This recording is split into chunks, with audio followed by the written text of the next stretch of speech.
Basta mga brad, it's me Eric. Welcome back sa Pocket Sense PH kung saan gumagawa tayo ng mga honest reviews tungkol sa mga pabango.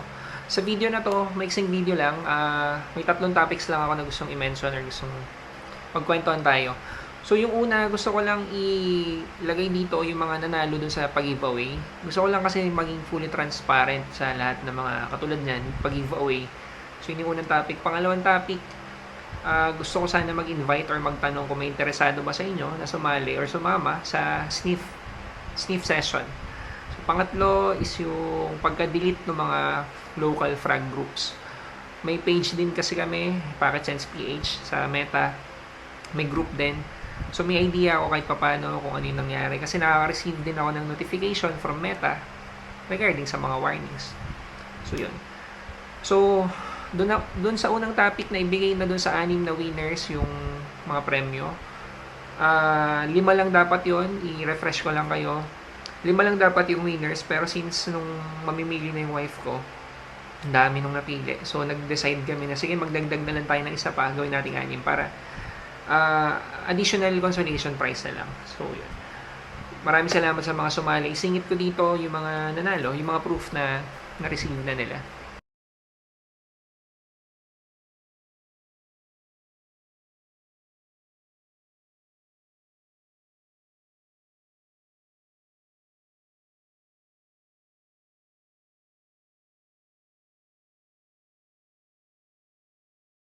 Ano to?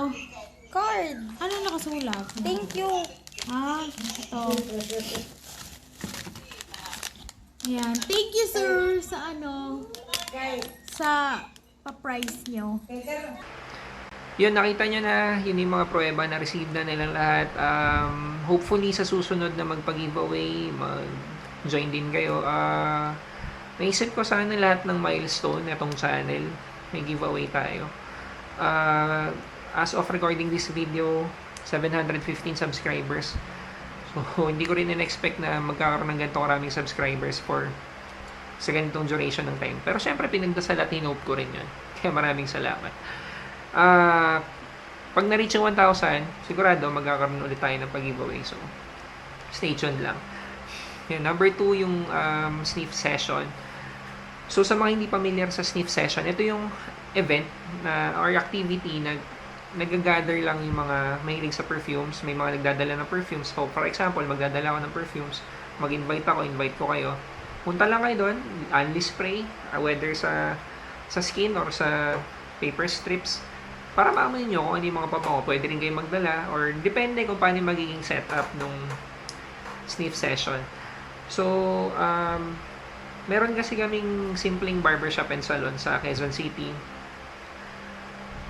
Sige, mention ko na yung address. Or saan siya? Congressional Extension Avenue. Along Congressional Extension Avenue.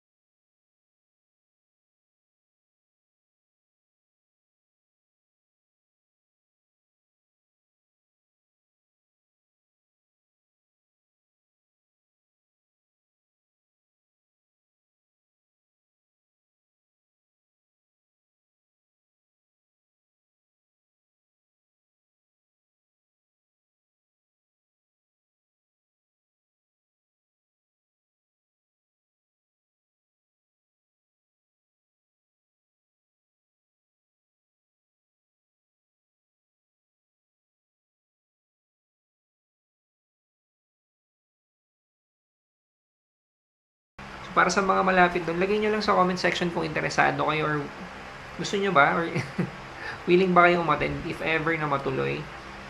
So, ikwento ko lang sa inyo, may kausap na ako na admin ng isang local frag group. Last week lang yata yun eh. Tapos nagbigay niya siya ng go signal na gamitin yung pangalan ng group. Sabi niya, ewan ko sir kung napapanood mo to, pero yun, ang sabi niya, support siya sa mga ganyan. So, sabi ko lang, last week kasi nung magkausap kami, sabi ko hindi pa ako nagpapaalam dun sa building admin. So yung barbershop kasi nasa building, nasa second floor kami. Syempre kailangan magpaalam kung maggagawa ng mga ganitong activities kasi may parking din doon, at least masaset yung mga dapat iset na pangangailangan. So anyway, kumausap muna ako ng group admin, tapos nung okay na sa kanya, paalam sa building admin. Okay na sana, nababawasan yung mga kailangang asigasuhin. Kaso nagkandabura yung mga groups. Kala ko nga naban ako or na-block. Mamaya, talon ako kung bakit. Yung parang alam kong reasons kung bakit na-delete yung mga groups. Pero dun sa sniff session, kung interesado kayo, wala pang specific date, so wala pang specific program. Pero feeling ko enough yung space ng barbershop. Ang naisip ko kasi parang very informal. Yung throughout the day, diba? Kasi kaysa nakatambay lang ako dun, parang tas may enough space naman dun, maglagay lang ako ng tables. Pwede, di ba? Parang punta kayo dun anytime. Whether weekday or weekends, pwede naman. Depende sa mag-show ng interest. Kasi kung sobrang konti, kung 3 lang, schedule na lang natin kung anong araw magtutugma. Pero kung wala kasi magko-comment, edi wala akong masaset. Pwede kayo mag-message sa Packet Sense PH, Facebook, or Messenger. Pwede rin kayo maglagay dito sa comment section. At least makita ko lang yung interest check lang muna. So yun, sana interesado kayo. Whether seller ka or gusto mo lang makiamoy, welcome lahat. Kung seller ka, pwede ka magbenta doon. Basta ayusin muna natin. Kasi, good problem kung maraming gusto pumunta. Good problem yun for me. Pero kung mangyayari kasi na ganun, halimbawa madami, i-organize natin. Kung konti lang, okay lang din. I-organize lang din natin kung paano yung magiging pagdadala ng mga pabango, sa kung anong oras okay, kung anong araw okay. Yung last topic, yung regarding dun sa pag-delete ng mga groups. Kung member ka nung mga dati pang grupo, yung mga years ago na grupo, parang pinakamadalas nangyari yung ganyan last year. Medyo may idea ako, nabanggit ko nga kanina, kasi nagmamanage din ako ng page, nagmamanage din ako ng group Packet Sense PH. Follow kayo doon or mag-like kayo doon kung hindi pa kayo naka-like. So anyway, nakaka-receive din ako ng notification from Meta. Sobrang higpit nila sa mga brand names. Halimbawa, Versace.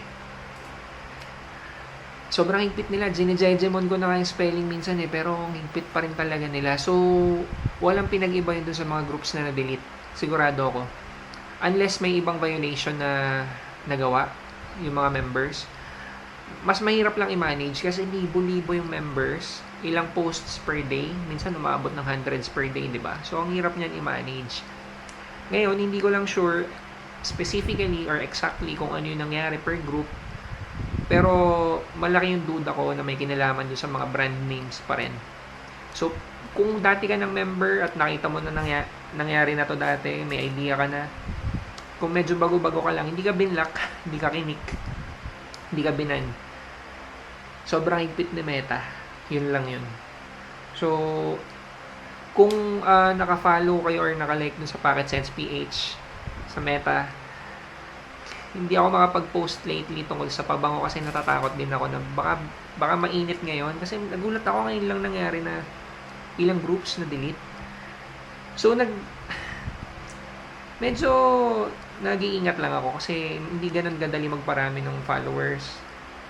So hindi ako makapag-post tuloy ng tungkol sa pabango. Nagtitinda ka ng pabango pero hindi ka makapag-post ng pabango.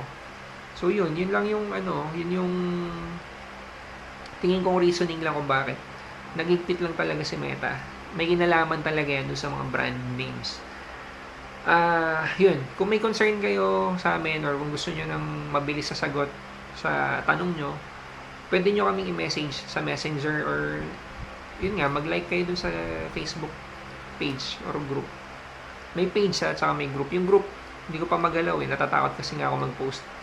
Pero siguro in the coming days, in the coming weeks, gagalawin natin yan. Pwede ka rin mag-comment dito, hindi ko lang nare-replyan agad lahat, pero tinatry ko as much as possible na mabasa. So, yun. Kung may gusto ko sabihin, lagay mo lang dyan sa comment section. Maraming salamat.